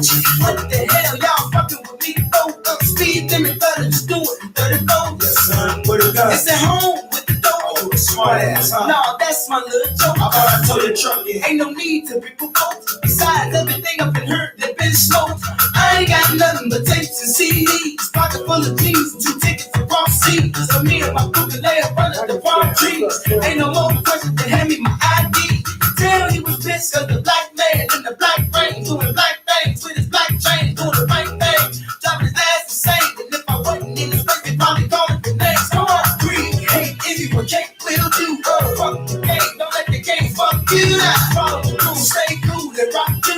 Breathe, hey, if you would take, will do. Breathe, hey, if you would take, will do. Fuck the game, don't let the game fuck you. Follow the rules, stay cool and rock to. Breathe, hey, if you would take, will do. Breathe, hey, if you would take, will do. Fuck the game, don't let the game fuck you. Follow the rules, stay cool and rock to. Breathe, hey, if you would take, will do. Ladies and gentlemen, when you're playing a game, it's important to know the rules. It's important to know how to play, how to win, and how to lose. But what happens when you find out that the game is not for you to play? What happens when you find out that you are the game? That we're playing Monopoly and you're the money, that you're the property? What happens when you find out that the same game you're trying to infiltrate is predicated on taking advantage of you? So it's no way you can consciously be a part of the game. You're just a pawn. You're just a piece. This is Dr. Claude Anderson, and I love Dr. Claude because he don't pull no punches. Now, for those of you that might not understand what race is, we know what a race is. Jesse Owens ran a race. Michael Johnson in those gold shoes in the Olympics, he was running races. A race is a competition to see who can get to a destination faster. Now, when we talk about races, this isn't a concept that has been around our world for a long time. This is a new concept. This is a European concept. This is a colonial concept, right? So some people got together, these Europeans got together with the Catholic Church, and they decided to play a game. The game is simple. Everybody wins except for them. Period. We're in a race and you can't run in the race. You ever seen a competition where you know you're better than all the people involved, but you can't participate because you don't have the right registration, or you weren't in the qualifying heats, or you're not participating in that association? That's exactly what's going on in our world today. We were not privy to this contest and this game that they put in front of us. We didn't know that we were just pawns on a chessboard. But now that we know, what are we going to do? Now that we know that we can't win the race because they don't want us in the race, how are we going to create an opportunity to get a win? It's Dr. Claude.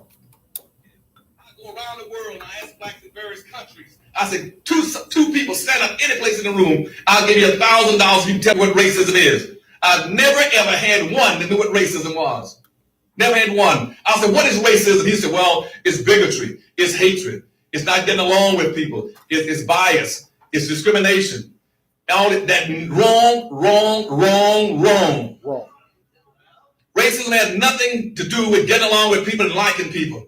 Racism is a competitive relationship between groups of people who are competing for the ownership and control of resources, wealth, and power. That's what racism is. Racism never existed on the earth until the 1500s, when all of a sudden 9 European nations decided to use black labor, black bodies, and black wealth out of Africa to get in a race. After Columbus had discovered America, supposedly, in quotes, in late 1495, all of a sudden they got a rush to redevelop the Western world. So all these countries were in a race, a contest, competing to see who can develop North America, Central America, and Latin America. It was a race. It was a race, and everybody was in the race but black folk. Black folk never participated in the race. You were the prize, the loot that they used to empower themselves. See, they were buying blacks in Africa on a tip of it for $15 to $20 a piece.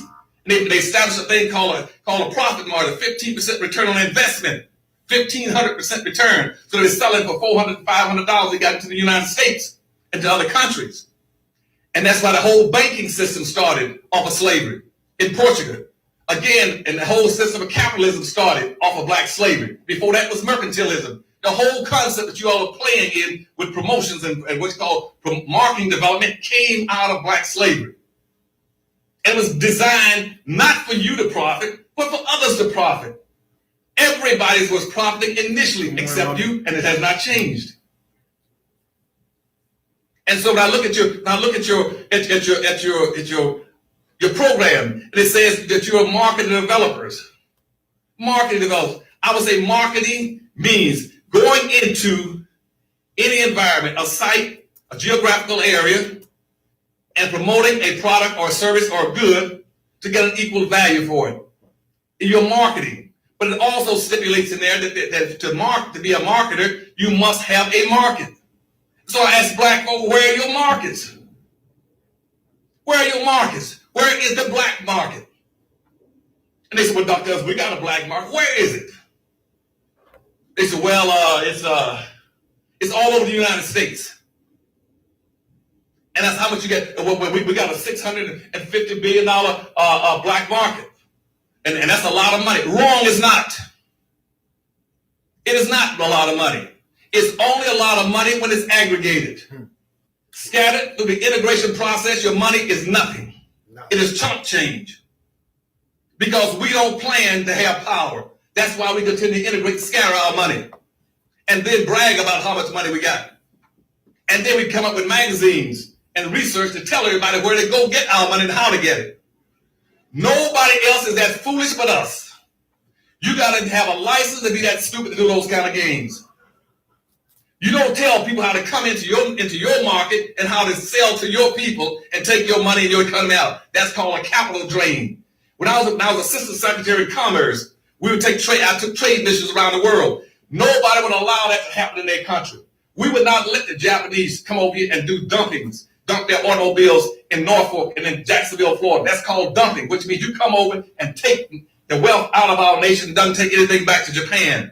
When they come over and dump their steel from Korea, we had a balance of trade policy, so you can't do this. Everybody has a balance of trade policy except black folk.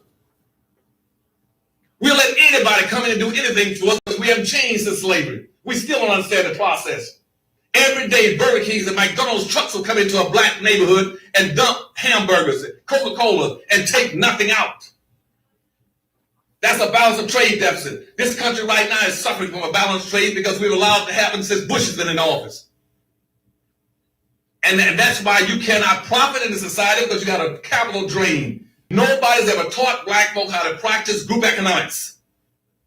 Your money is supposed to stay in your own country or in your own community and with your own hands and your own people, and bounce at least 8 to 12 times. But we are the only people that absolutely refuse to do it. We won't do it. As a matter of fact, we are against spending money with our own people.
We're not moving. 1/2 of 1% of the nation's wealth. That's what slavery did to you. It maldistributed everything in the hands of the dominant white society. As an example, you didn't acquire any wealth since 1860. Let me show you some other indications. In 1860, on the eve of the Civil War, almost 99% of all the black people in America, slave and free, was working for whites. Either in a white corporation, in a white business, in some white office, making wealth comfort for whites on a plantation or whatever it is. Here you are, 140 years later, and again, 98% of all the black people in America work for whites. They work in some level of government, white businesses, city government, state government, school teaching. Only 2% of all the blacks in America work in their own communities for themselves. Only 2% work for themselves. You haven't changed in 140 years. Let me try another way if you still don't understand my point. On the eve of the Civil War in 1860, again, at that time, go and look at all the prisons in the United States, the records. I found out in the records, when I looked in the prisons in Savannah, Georgia, Atlanta, Georgia, Philadelphia, Pittsburgh, New York, Washington, D.C. Looked at all the prisons, and I found out at that time, even though only 287,000 blacks were free, blacks made up over 51% of all the prisoners. You weren't even free, you made up 51% of the prisoners. Now I look around 140 years later, today, and I still find black folk make up over 51% of all the prisoners. Where have you changed? You don't own anything. You're still in prison. Still work for other people. You're enjoying a social illusion. Now we're fat and happy because we can go to someone else's restaurant. We can go to someone else's school. We can go to someone else's hotel. We can live in someone else's community. And we don't understand the negative aspects of that. That is a death sentence. And we don't understand what racism is. So what we are doing is committing suicide. We got 3 years ago before we go into it. 3 years ago, before you're going to see massive suicides happening. Because you don't even understand what racism is. I've gone all around the world. Even when I was with President Carter in the White House, I had to take trade missions in the third world nations, in Africa, Latin America, the Middle East. And invariably, wherever I spoke, I would ask people, do you know what racism is? I would even offer $1,000 for a person to tell me what racism is. I still got black folk today don't even know what racism is. They talk about it. Find me one that understands what racism is. Every time I ask them, what's racism? Well, Rock Anderson, racism is not liking somebody. It's prejudice, it's bigotry, it's hatred. No, it's not. Racism is a competitive relationship between groups of people that are competing for the ownership and control of wealth and resources and power. That's what racism is. Racism is a group phenomenon. Racism is a team sport. You cannot participate in racism if you don't play as a team. You can't correct it. You're not even in the game. Racism is like football, basketball, and baseball. You play as a team or you lose. And I got all these so-called educated blacks in America on TV, heading up civil rights organizations, getting elected to public office. Don't you understand what racism is? That's why they don't do anything. Damn it. They go there and tell you, well, I'm in the public office, I'm a mayor or governor. My thing is to make sure everybody get along. That's not effective racism. Nobody asked you to get elected to office and make people get along. Now, racism never existed on the earth until the 1400s. Never had it. There was no such thing as racism. You had people, for instance, who had practiced various forms of discrimination. We even had slavery. But to be enslaved prior to the 1400s, for only 3 reasons. Either you were a victim of a religious persecution, or you had some indebtedness, was enslaved, or you were a prisoner of war.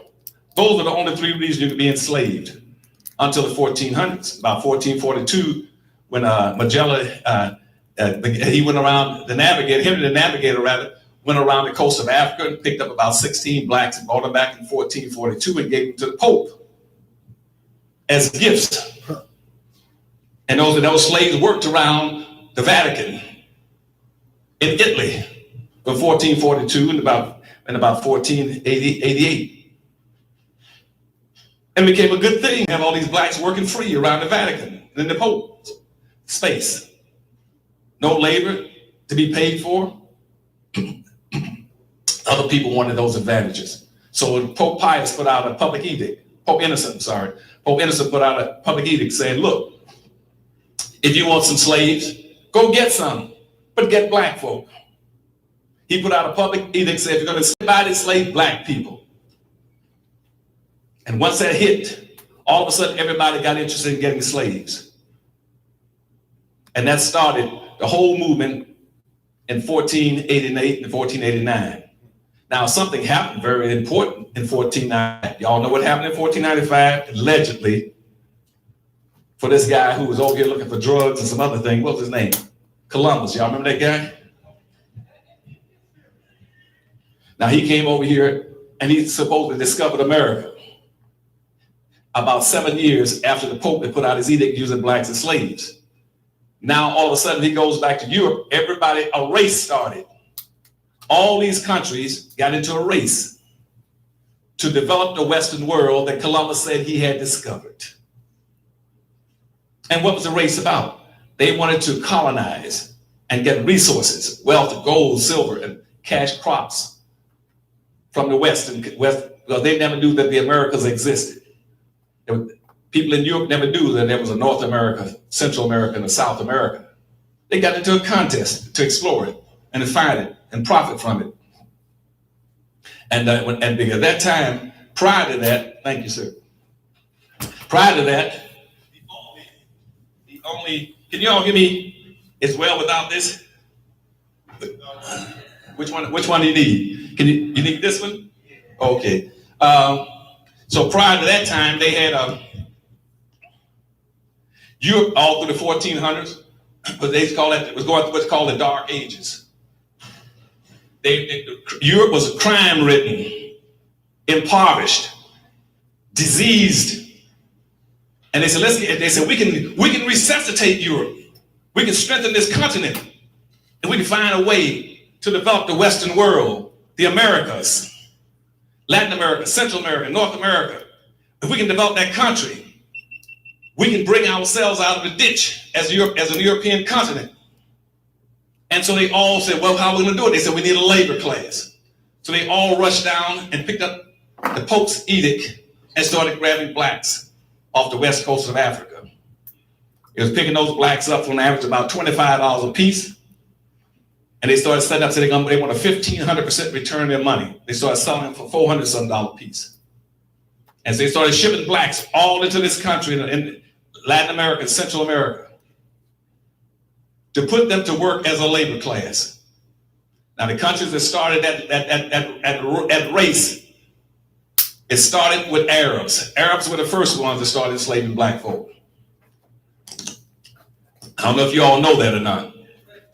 Arabs were the first ones that started enslaving black folk, and Arabs have been enslaving black folk now for 1,300 years. Arabs first started enslaving blacks in 765 AD, when they marched into Africa in what they called in search of the 3 G's, God, glory, and gold. And they pursued Africa until the 12th century when they overtook Timbuktu and Timbuktu fell, then they started dominating Africa. But Arabs were the first ones. Portuguese were the second ones. Hispanics were the third ones. Then the Germans and the Danes. Then the French. Then the English. The Norwegians on down the line. Then lastly was the American Indians. Everybody's enslaved black folk. And that's what a race was. A contest started to develop the Western world. The rule was he who gets there first with the most slaves and make the most money will be the most powerful nation on earth. And the race began. Everybody was in the race to use black folk except black folk. And began shipping blacks into America. They shipped black folk in. They justified it initially by saying that it was an economic issue. Everybody knew it was an economic issue. It stayed an economic issue all the way from the 1500s up to the 1700s. In the 1700s, when the evangelical movement moved to this country, they switched enslaving black folk to make it a religious issue. Why? Because King James then wrote, when England took over the slave trade as the biggest one and started leading the slave trades and started winning the race, King James rewrote the Bible, called the King James Version. And even had, what's his name now? What's the writer? Shakespeare, the rest of them all of them rewrote the Bible. And they rewrote the Bible, then since England was the dominating country for slaves, all the slave states were mandated to use scriptures to justify enslaving the black people. So religion then became a means of codifying slavery. And then the slave owners started teaching black folk that when you hear me talk about the master and the slave in the Bible on earth, is the white man is the master and you're the slave. And you're mandated to do three things. One, to accept your station in life. Two, to be humble and obedient. Three, to work hard, don't steal and don't lie. And lastly, to look for pie in the sky after death. And that stayed true up until about 1880. At that time, religion was the justification for slavery. This is important for you now. Slavery then moved from being an economic issue to a religious issue. It stayed a religious issue up until about 1859, again, on the eve of the Civil War. On the eve of the Civil War, a guy named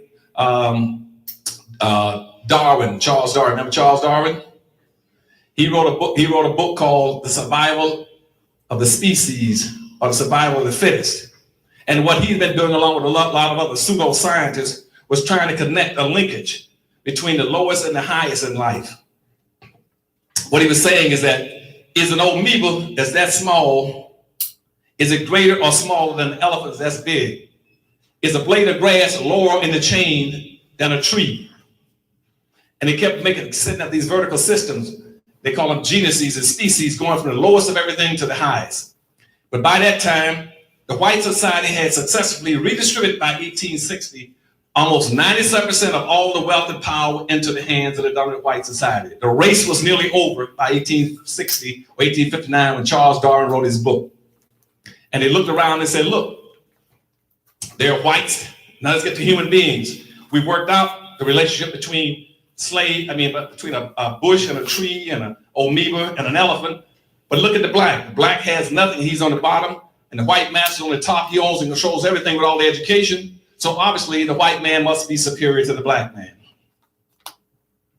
And so then all of a sudden, racism and this whole issue switched. Slavery all switched from being a religious issue, it became a biological issue. Then when it became a biological issue, all governments mandated that you must put a person's race on his birth certificate, driver's license, whatever it is. It became a biological issue. But the race was over then. When the race was over, they looked around. And since whites had used slavery for so long, whites owned everything. Almost 100% of everything, 99 to 1.5% belonged to the dominant white society. The slave owned nothing. The white was on top, the black was in a ditch. The race was over. When the race was over and blacks had nothing and whites had everything, the race ended. And what the society did then, they took the word race, R-A-C-E. They scratched the E off the end of race and stuck a suffix called ISM. ISM is a suffix which means keep the prevailing conditions, let nothing change. And that's where racism came from. The race was over. Whites wanted, they had everything. They took the E off the end of the word, stuck ISM, that's what racism is. Racism is a competitive relationship starting out to get wealth and resources and power. But what they teach you now is that racism has something to do with liking people, getting along with people. That's not racism. And when I ask people, I said, do you know what racism is? They say it's prejudice. You cannot eradicate prejudice. Everybody got a right to be prejudiced. All prejudice is you got a preconceived judgment or feeling about something based on previous experience. Right now, because of ice cream, I love burgundy cherry ice cream. So guess what? I'm prejudiced towards burgundy cherry ice cream. So now when I want some ice cream, I exercise my prejudice. As I'm going to get me some ice cream, some burgundy cherry ice cream, but that's what I'm prejudiced for. Now I say, where am I going to get it from? I've gotten a lot of ice cream from a lot of stores, half of one worth a quarter. That's what Baskin Robbins has the best. So now I'm biased towards which ice cream parlor? Baskin Robbins. I'm biased to go there to exercise my prejudice. Now when I get into Baskin Robbins, I'll walk up and down the counter, look at all the cherry mocha, the black chocolate rock, peppermint juicy fruit. I look at all that ice cream. And then guess what I'm doing now? Now I am discriminating. I'm discriminating against what kind of ice cream I want to satisfy my prejudice. And so I'll pick, and I go down and I say, oh, burgundy cherry, that's it. Now, that prejudice, that bias, that discrimination has nothing in the world to do with racism. Don't let people keep tricking you by comparing prejudice and discrimination with racism. That's why all the gays jump and say, well, we're just as bad off as black folk. They're prejudiced against us. That has nothing to do with racism. Nope. You tell people, I don't care about your being prejudiced or discriminated. That doesn't bother me as a black person. I'm scared of racism. I'm scared of the fact that you're going to own and control everything. That's what you should be working on. So everything you do in this city must go after eradicating racism. Not prejudice, not bigotry, not getting along with people, not bias. You must try to redistribute some wealth and resources back in the hands of black folk as quickly as you can. That's what you need to be working on. All's my life I has to fight, nigga. All's my life now. Hard times like yeah. Bad trips like yeah. Nazareth, I'm fucked up, homie, you fucked up. But if God got us, then we gon' be alright. Nigga, we gon' be alright. Nigga, we gon' be alright. We gon' be alright. Do you hear me? Do you feel me? We gon' be alright. Nigga, we gon' be alright. We gon' be alright. Nigga, we gon' be alright. Do you hear me? Do you feel me? We gon' be alright. And when I wake up, I recognize you looking at me for the pay cut. Bahamas, I be looking at you from the face down. My Mac 11 need the room with the bass down. Skimming, and let me tell you about my life. Painkillers only put me in the twilight. With pretty pussy and Benjamin is the highlight. I tell my mama I love her, but this what I like. Lord knows, 20 of them in my Chevy. Tell them all to come and get me, reaping everything I sow. So my karma come in heaven, no preliminary hearings on my record. I'm a motherfucking gangster in silence for the record. Tell the world I know it's too late. Pose the cause I think I'm going crazy. Trying inside my face this all day. Won't you please believe when I say, when you know we've been up and down before. Nigga, when our pride was low, looking at the world like where do we go? Nigga, and we hate poor, wanna kill us dead in the street for sure. Nigga, I'm at the preacher's door. My knees getting weak and my gun might blow, but we gon' be alright. Nigga, we gon' be alright. Nigga, we gon' be alright. We gon' be alright. Do you hear me? Do you feel me? We gon' be alright. Nigga, we gon' be alright. We gon' be alright. Nigga, we gon' be alright. Do you hear me? Do you feel me? We gon' be alright. What you want? You a house, you a car, 40 acres and a mule, a piano with a dog, anything. See, my name is Lucy, you be dog. Motherfucker, you can live at the mall. I can see the evil, I can tell it. I know it's illegal. I don't think about it. I deposit every year to zero. Thinking of my partner, put the candy, penning on a Rico, digging in my pocket, in a profit, big enough to feed you. Every day my logic, get up in the time just to keep you in the presence of the Chico. I don't talk about it, be about it. Every day a sequel. If I got it, then you know you got it. Heaven, I can reach you. Back up, that's all. Big back and chat, I trap the back for y'all. I rap, I black on tracks, so rest assured. My rights, my wrongs, I'm right till I'm right for God. And you know, we've been hurt, been down before. Nigga, when our pride was low, looking at the world like, where do we go? Nigga, and we hate poor, wanna kill us dead in the street for sure. Nigga, I'm in the preacher's door. My knees get weak and my gun might blow, but we gon' be alright. Nigga, we gon' be alright. Nigga, we gon' be alright. We gon' be alright. Do you hear me? Do you feel me? We gon' be alright. Nigga, we gon' be alright. We gon' be alright. Nigga, we gon' be alright. Do you hear me? Do you feel me? We gon' be alright. I keep my head up high, cross my love me is talking to the conscious. I'm alright in your favor, dark nights in my prayers. Oh, now you were one lucky. Again. You better listen to your boss, white boy. Oh, I'm gonna go walking in the room now for you. You wanna hold my hand? Hold my hand.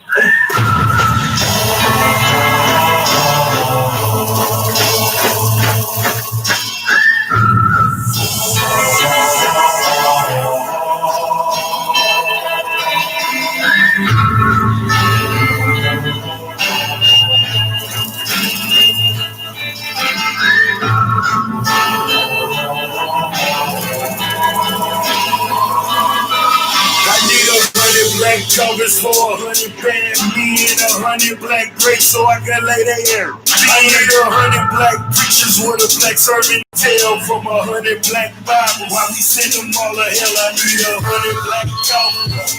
Black coffins. Black coffins. Oh, I need 100 black coffins. Black coffins. Oh, Lord. Black coffins. I need 100. I seen 100 niggas die. I put that on my life, Lord. I wouldn't tell a lie. That shit had to do with mine. In the middle of the night, killers coming for your life. All you wanna do is shine. I broke off the chains, only the realest remain. See you praying to Jesus, but will that help ease the pain? Say the brother get slain, for a job for the change. Yet I post on the block, look like I'm Big Daddy Kane. Is you a ghetto or mouse? Well, keep them rats out the house. A lot of scars on my back, tattoos all around. 100 dead, 100 black coffins, money on his head. I'm trying to make a fortune. I need 100 black covers for 100 band, me and 100 black grapes so I can lay there. I need 100 black preachers with a black sermon to tell from 100 black Bibles. While we send them all to hell, I need 100 black covers. Black coffins. Black coffins. Oh, I need 100 black coffins. Black coffins. Oh, Lord. Black coffins. I need 100. I seen 100 women burn as they stood firm, treated me like a germ. What this shit to deserve? Put me on the pig's feet in the jar. Serve it to me warm. Any questions they hang on